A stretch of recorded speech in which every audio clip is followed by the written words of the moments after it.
La dernière fois, on réagissait à la bande-annonce de The Gray Man. Je pense qu'aujourd'hui, on va peut-être montrer aux frères Russo comment faire un bon film d'action. Bonjour à tous et à toutes fans de cinéma, c'est Sprizad, j'espère que vous allez bien. Bienvenue dans une toute nouvelle vidéo réaction et aujourd'hui on se retrouve pour réagir à la bande-annonce officielle VF de Mission Impossible 7 Dead Reckoning partie 1. Parce que oui, il y aura une partie 2 qui sortira dans 2 ans, je pense. Et c'est l'avant-dernier film de cette saga. Et oui, parce qu'il y aura Mission Impossible 7 partie 1 et Mission Impossible 7 partie 2 qui sera donc Mission Impossible 8 et ce sera le dernier Mission Impossible de l'histoire avant qu'il y ait un reboot dans une vingtaine d'années sans Tom Cruise. Ce sera vraiment dommage hein. Mais voilà, Mission Impossible c'est bientôt fini et là on arrive au 7ème film. À chaque fois qu'on augmentait les numéros des Missions Impossibles, j'ai été encore plus hypé parce que forcément plus de cascades, plus d'effets spéciaux, plus de waouh, Tom Cruise fait des cascades de malade. Voilà, et Fallout c'était génial. Impatient de découvrir Dead Reckoning, surtout avec toute la promo qui a été faite dessus, enfin toute la promo, toutes les images qu'on a déjà vues de Tom Cruise faisant des cascades sur un train ou à moto sautant une énorme pente d'une falaise, mais c'est...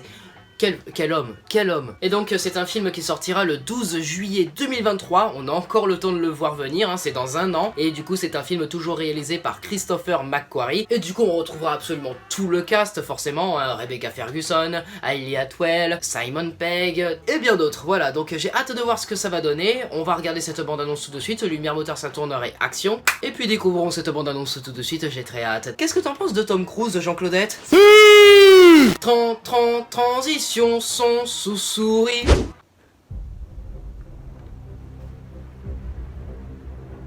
Oh, c'est les 10 ans de Skydance, trop bien. Ok, on va voir beaucoup de décors. Beaucoup. Ah, le fameux train. Un soi-disant intérêt supérieur et révolu. Oh putain, on le retrouve. Incroyable. C'est le moment. On l'avait pas vu depuis longtemps. De définir notre vérité. Les concepts du bien et du mal. Pour tout le monde, pour les siècles à venir. Vous vous battez pour préserver un idéal qui n'existe pas. Qui n'a jamais existé. Vous devez choisir votre camp. Dans la brume. Putain, il fait pas vieux du tout, c'est incroyable, il rajeunit. Oh, c'est tout en musique, y a aucun dialogue.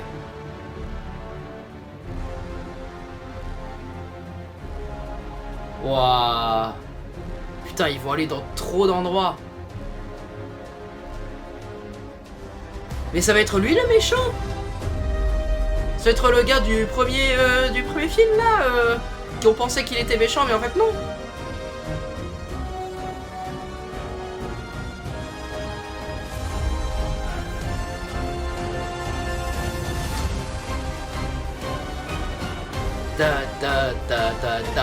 En tout cas, on va retrouver la meuf qu'on avait dans Fallout là à Paris et c'est génial, c'est trop cool. Il court dans le désert comme ça, tranquille. Oh putain. Wouah. Quel taré. Mais c'est incroyable. Putain. Partie 1. Il y a tellement de choses à dire. On dirait qu'il va vraiment traverser le monde, hein. Vous avez vu tous les décors qu'il y a? Un désert, une forêt qui semble européenne, une place en Italie, je crois que c'est Venise, je sais plus exactement dans quelle ville c'est en fait. Et apparemment dans la bande-annonce, il y a aussi la place Masséna à Nice, donc ok, pourquoi pas, c'est vraiment très cool ça. On a quelques plans qui sont déroulés en France, et c'est peut-être normal vu qu'on va retrouver Vanessa Kirby qui, normalement, habite à Paris. Bon, on a quelques méchants qui se profilent, hein. Un mec qui ressemble un peu à Josh Brolin, je sais pas pourquoi. Et le mec de la CIA qu'on avait dans le premier film, je sais plus comment il s'appelle, attendez je vais voir. Alors l'acteur c'est Henry Czerny et il joue Eugene Kittredge et en fait dans le premier film c'est le supérieur d'Ethan Hunt. Il va essayer de pourchasser Ethan Hunt pendant tout le film avant de se rendre compte du véritable méchant du film et de l'enfermer quoi. Donc oui, on dirait qu'il devient méchant dans ce film, je sais pas pourquoi. Oui, vous vous souvenez très certainement de la scène culte du restaurant qui explose avec l'aquarium. Voilà, c'est ce mec là qui est en train de parler à Ethan Hunt. Et il est en train de dire à Tom, oui il va falloir que vous choisissiez votre camp maintenant. Pourquoi?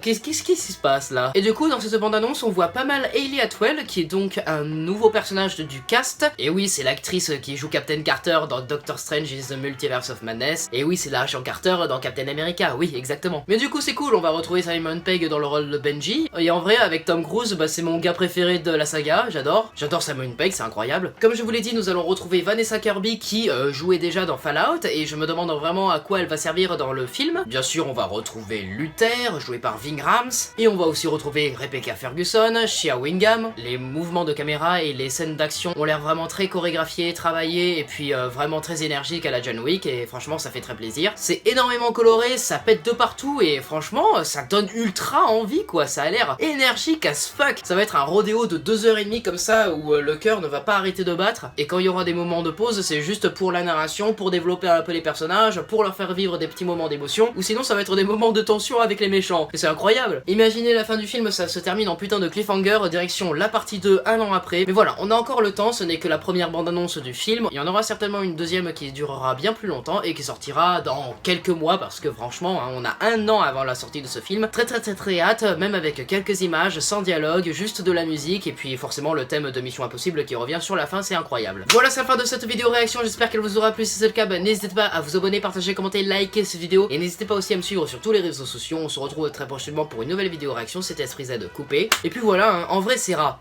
dis-moi, toi qui vois tout, et toi qui es extraordinairement âgé de 65 millions d'années, tu regardes Tom Cruise, tu dirais qu'il a quel âge?